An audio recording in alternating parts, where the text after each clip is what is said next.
talking about this week as far as what we saw with Charlie Kirk, of course, how it affected me personally, why I had to get away. And we're going to be talking about things that happened in 2015 that really didn't make sense back then, but now going full circle, now I see it. And now I'm understanding like, hey, this was a big deal and how it's affecting people now, of course. But we're also going to be talking about RFK Jr., what's going on with COVID-19, and then, of course, why we all should blame Trump. But really, I'm still working on that one. So this week I was having a fantastic week. I did a few interviews, I did a whole bunch of stuff, and then I got the news from two of my friends that started to text me, and then the third one chimed in too, said, hey, this just happened, guess what? And man, it was devastating to see Charlie go. And I did some other videos, so let's not talk about that a whole lot. I don't want to cry again, but I had to get away this weekend. That's how bad I felt. I mean, my wife and I went camping because I just couldn't handle it anymore, and I left. But I did a video before I left. It was the how Charlie Kirk compares to Martin Luther King. Martyrs, Dreams of Martyrs is what it's called. Look it up. It's in the play catalog. And I just went through there, and a lot of people were fighting me on a lot of different stuff. And you can read all the comments. I did not erase anything at all. Somebody accused me of doing that I erased their post. They're an idiot. I don't even know who they are, but anyway, I don't want to call them names. That's fine. They wanted to go into discussion, and they did. You can read all about it. Of course, it ended up with, oh, let's talk about Trump and how horrible he is. And I'm like, you're missing the point of the whole video of what that was. If you're going to comment on my videos, comment on a Trump video, not a Charlie Kirk video. But regardless, then there were some other decent conversations about some stuff, some respectful people. That was good. Thank you very much if you're listening to this, which you're probably not. You probably are tuned off. You probably blocked me, which I have not blocked anybody. But fine, whatever. I don't, you know, it is what it is. Read the comments, see what you think about that. But I'm just looking at all this stuff, and it's like, all right, wow, crazy that people are getting fired from their job, you know, because of course, what they said. When someone's assassinated and they celebrate and they wonder why, oh my God, why am I getting fired? And, oh, freedom of speech. It's not freedom of speech, you moron, because basically what you're saying is it's okay to kill people that you disagree with. And looking at that, like, you can say that stuff. Sure, you're not going to be arrested for it like it's United Kingdom or anything, but at the same time, you can't work here. That's all it is. Just, we're not going to pay you because you're pissing off all of our clients or customers, or you're a risk, so we're going to fire you. So guess what? Freedom of speech, say whatever you want to, no problem. You just don't do it here. That's all the employers are saying at this point. And I'm glad they're doing that. Now, going back to what happened in 2015, I had some staff, and one of my staff members, pretty much all my staff members that I had, for whatever reason, that was never a thing, but it was, came back, and she was a big supporter of Donald Trump. Okay, so she put out some stuff on her social media page. Again, this is 2015, it's a little different dynamics, but she said how much she liked, you know, the candidate Donald Trump at that time. He wasn't president, and I got messages saying, this person works for you. She supports Donald Trump, you know, and enter whatever adjective in there, negative. And I got, oh my God, what does this mean? And I was like, okay, fine. So I remember I fired back at her, and basically I had my Trump mug, and I think I had a Trump shirt or something. And I was like, yeah, great, I'll get right on that. And I was sipping my cup like a lot of channels do, which I'm enjoying. And I never heard back from her. Of course, I got blocked because I tried to look at it. The page was blank as well before she blocked me. It was blank. It was just like, oh, she just started that thing with one picture, no comment, no likes, all that stuff. So I'm looking back like, all right, people were trying to dox my staff back in 2015, and now here we are 10 years later, and people are getting mad. I'm sure that same lady, you know, whatever, assuming it was a lady, I don't even know, but you know, how is that going to happen now? So guess what? It happened when Trump was going through. It's happening all the time. You're just getting fired because you're an idiot. But all right. So then the other thing too is I got a buddy. He was down in Washington D.C. or up in Washington D.C. wearing his Trump hat around, right? And he put some notes on there saying he's not going to be scared and everything else. And good, I give him credit. Fantastic. That's awesome.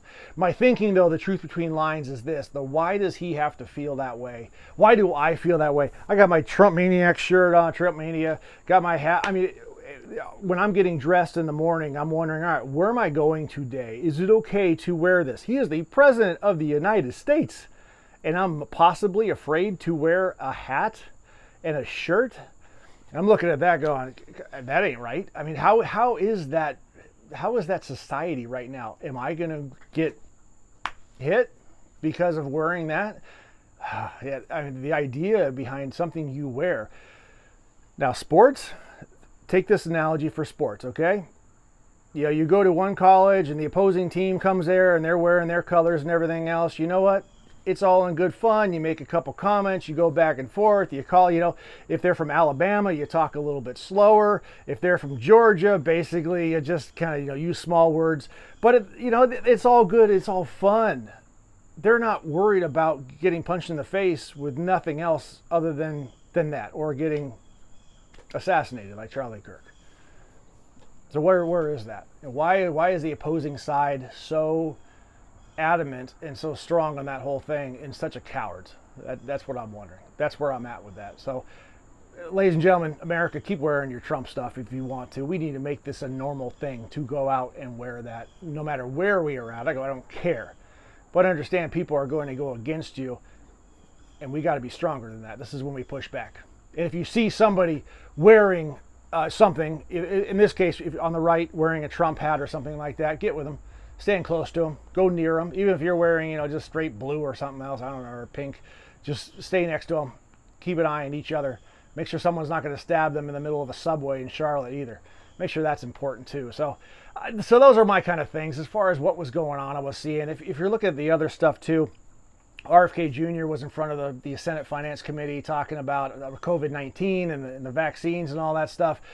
And you realize there was a big article about it. It didn't matter what RFK is saying. RFK is the lieutenant of Donald Trump. That's how they're saying it. They're putting it in war terms and everything else. And this is a quote from: "The fire was directed at Kennedy, but the ultimate target was Trump. The strategy is discredit and then destroy Kennedy, a potent outgrowth of the Trump administration. If the Dems can destroy Kennedy, he would represent the outer skin of the onion. They would then proceed against Trump's other lieutenants."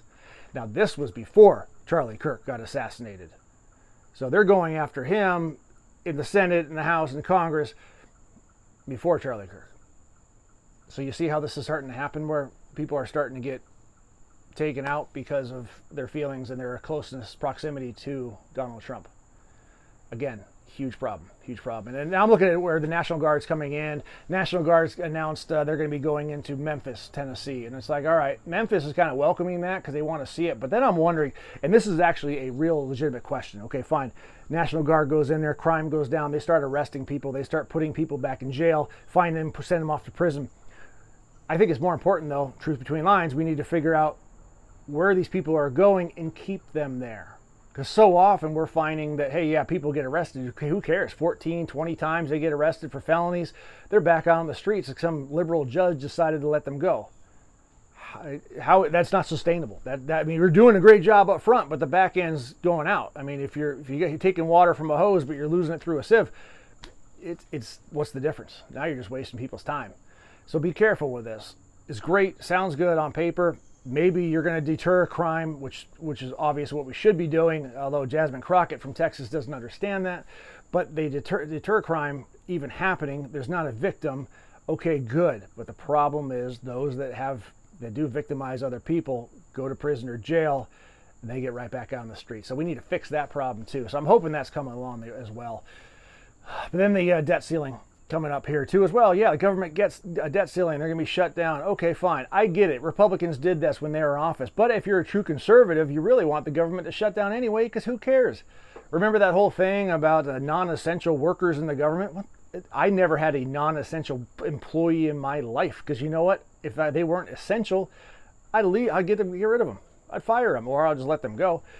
So the big difference between the Republicans shutting down the government and actually the Democrats shutting it down, because you know the Democrats, same thing with RFK, they are just doing it to get back at Trump. Because what they're going to do, they're going to say, oh, it's Trump's fault the government shut down. Oh, it's Trump's fault you're not getting your EBT cards or your Social Security or some other made-up thing that they're doing, even though those things will not be shut down.